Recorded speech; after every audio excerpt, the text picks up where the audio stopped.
2 sailors went first to prevent any annoyance from the natives. There followed 4 couples of ladies and gentlemen, then the servants carrying hampers and shawls and sketching materials. The ladies wore yachting caps and held their skirts clear of the cobbles. Some carried lorgnettes. The gentlemen protected them with fringed sunshades. It was a procession such as Santa Dulcina della Rocca had never seen before. They sauntered through the arcades, plunged briefly into the cool twilight of the church, and climbed the steps which led from the piazza to the fortifications. Little remained. The great paved platform was broken everywhere with pine and broom. The watchtower was full of rubble.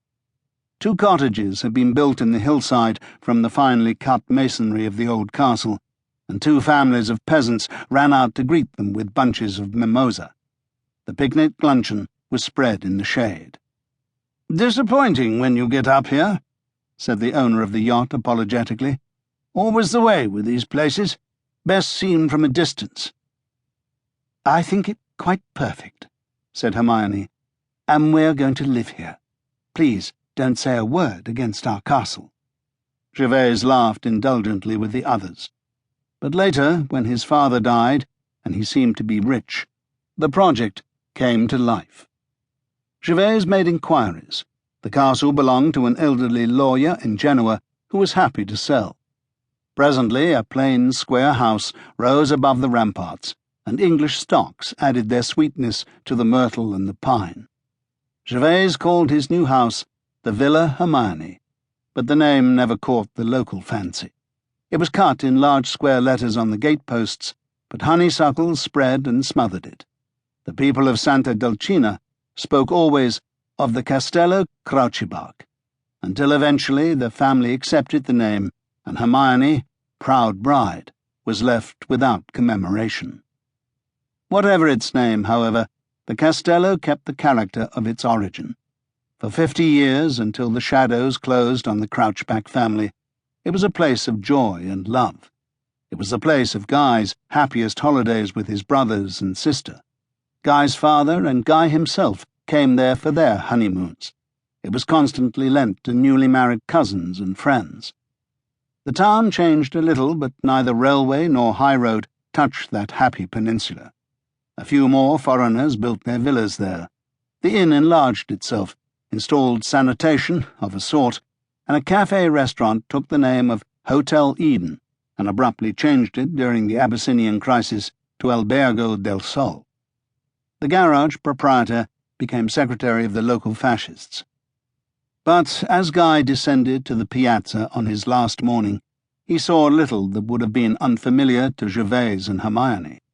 Already an hour before midday, the heat was fierce, but he walked as blithely as they on that first morning of secret jubilation. For him, as for them, frustrated love had found its first satisfaction. He was packed and dressed for a long journey, already on his way back to his own country to serve his king.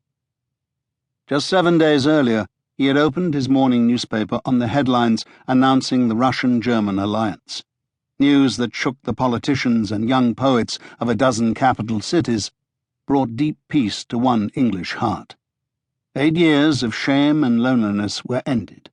For 8 years, Guy, already set apart from his fellows by his own deep wound, that unstaunched internal draining away of life and love, had been deprived of the loyalties which should have sustained him. He lived too close to fascism in Italy to share the opposing enthusiasms of his countrymen. He saw it neither as a calamity nor as a rebirth, as a rough improvisation merely. He disliked the men who were edging themselves into power around him, but English denunciations sounded fatuous and dishonest, and for the past 3 years he had given up his English newspapers. The German Nazis he knew to be mad and bad.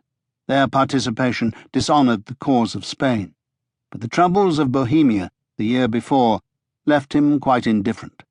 When Prague fell, he knew that war was inevitable. He expected his country to go to war in a panic, for the wrong reasons, or for no reason at all, with the wrong allies in pitiful weakness. But now, splendidly, everything had become clear. The enemy at last was